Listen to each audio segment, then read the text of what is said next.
Good morning, ladies and gentlemen. Let me introduce myself. My name is Ayunda Zidafrian, and here with me now my partners Nurmita Sari and Izul Fatleza. We work for the National Institute of Public Administration. Today I'm going to talk about the concept of protocol. The objective of my presentation is to inform the audience the concept of protocol and its implementation in governmental events and ceremonies. I divided my talk into three main points.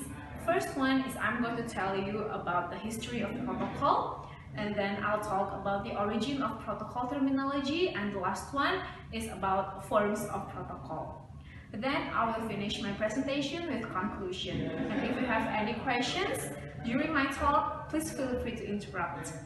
Let me start with my first point. The term protocol was originally brought to Indonesia by the Dutch and British people when they occupied the territory of the Dutch East Indies, which originated in French protocol. French takes it from the Latin protocolum, which comes from Greek, from the words protos and kolla. Protos means the first and kolla means glue or bond. At first, these words were used for the first sheet of a papyrus roll or thick paper affixed and attached. And then the word will be used for all state documents, records, and all national and international. The article contains an agreement between the city-states and then between nations. Thus, the words protocolum, which were originally used for the new documents rolls, then are also used for the content of the agreements. On a different situation, the words of the protocolum are not used for main purposes, but it is used for traditional documents of principal agreements.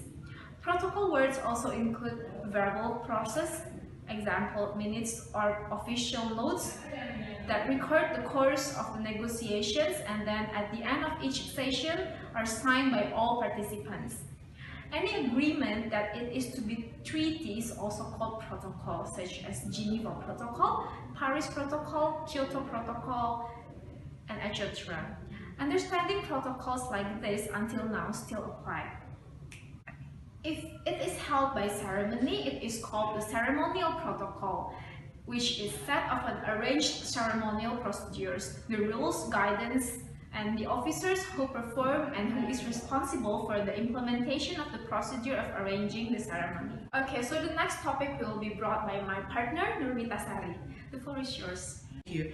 From the various understanding above, it appears that the essence of the definition of protocol is a regulation that contains the norm or rules or habits about the procedure for an agreed objective.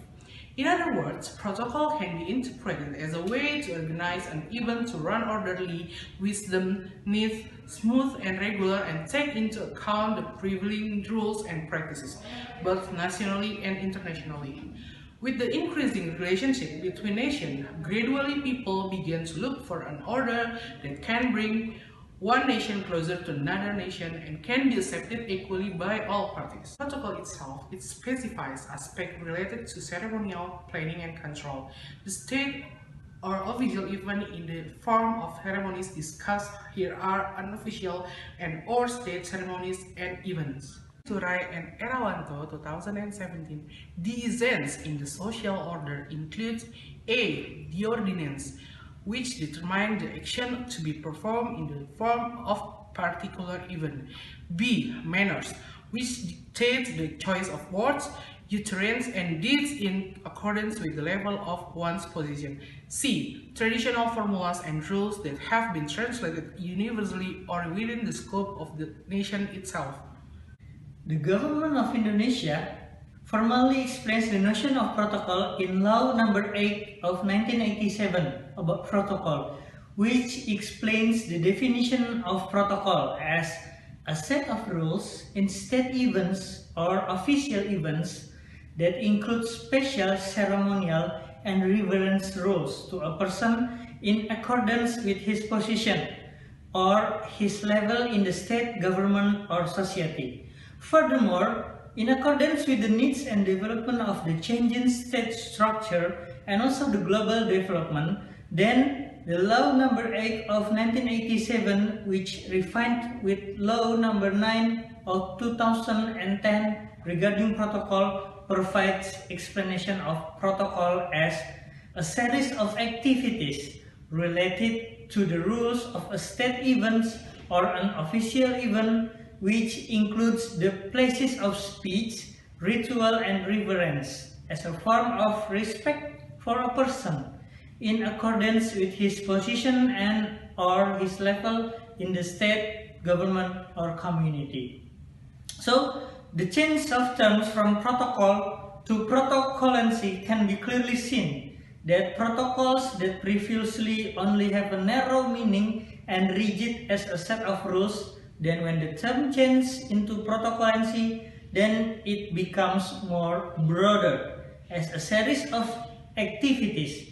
Okay, that's all of our presentation. If there's any mistake, we would like to apologize, and I hope that all of you can understand the concept of protocol as something which is in the previous time it is very narrow. Now it is very wide, become some rules in the government or in the society or anything that can be associated with the events in the government itself. Wassalamualaikum warahmatullahi wabarakatuh. Good morning.